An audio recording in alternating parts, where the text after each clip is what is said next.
नमस्कार प्रिय मित्रों, आइए सुनते हैं एक अत्यंत रोचक कथा। चिड़ियों को फंसाकर उन्हें बेचने वाला एक बहेलिया था।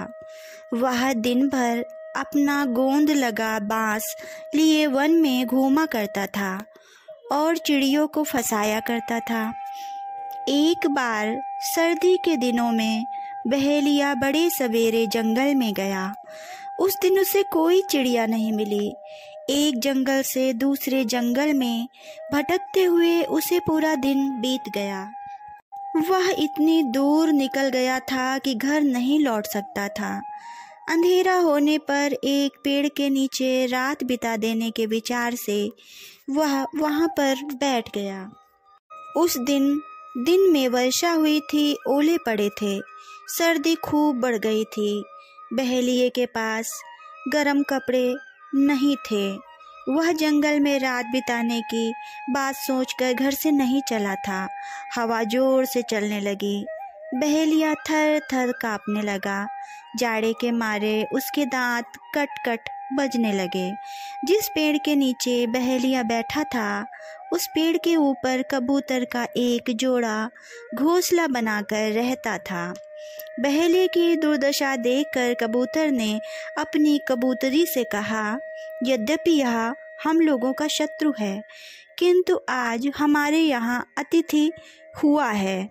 इसकी सेवा करना हम लोगों का धर्म है। अभी तो रात प्रारंभ हुई है, जाड़ा अभी बढ़ेगा। यदि इसे ऐसे ही रहना पड़ा तो रात भर में यह जाड़े के मारे मर जाएगा। हम लोगों को इसकी मृत्यु का पाप लगेगा। इसका जाड़ा दूर करने का उपाय करना चाहिए। कबूतरी और कबूतर ने अपना घोंसला नीचे गिरा दिया। थोड़े और तिनके चोंच में दबा दबा कर लाकर गिराए। फिर कबूतरी उड़ गई और दूर से एक जलती लकड़ी चोंच में पकड़कर ले आई। वह लकड़ी उसने तिनकों पर डाल दी। तिनके जलने लगे। बहेलिया ने आसपास से इकट्ठी करके और लकड़ियां आग में डाल दी। उसका जाड़ा दूर हो गया।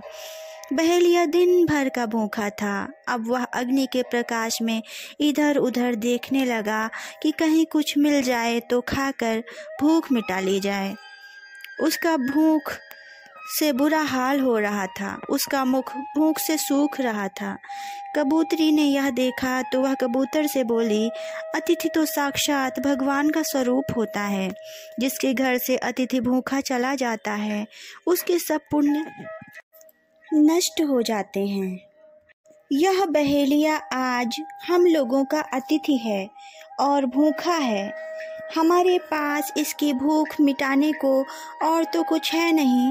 मैं इस जलती आग में कूदती हूँ, जिससे मेरा मांस खाकर यह अपना पेट भर लेगा। कबूतरी इतना कहकर पेड़ से अग्नि में कूद पड़ी।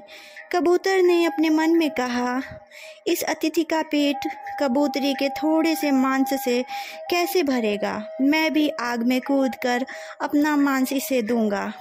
कबूतर भी आग में कूद पड़ा। उसी समय आकाश में बाजे बजने लगे। फूलों की वर्षा होने लगी। देवताओं का विमान उतरा और उसमें बैठकर देवताओं के समान रूप धारण करके कबूतर और कबूतरी उस दिव्य लोक को चले गए, जहाँ बड़े बड़े यज्ञ करने वाले राजा तथा बड़े बड़े ऋषि मुनि भी बड़ी कठिनाई से पहुँच पाते हैं।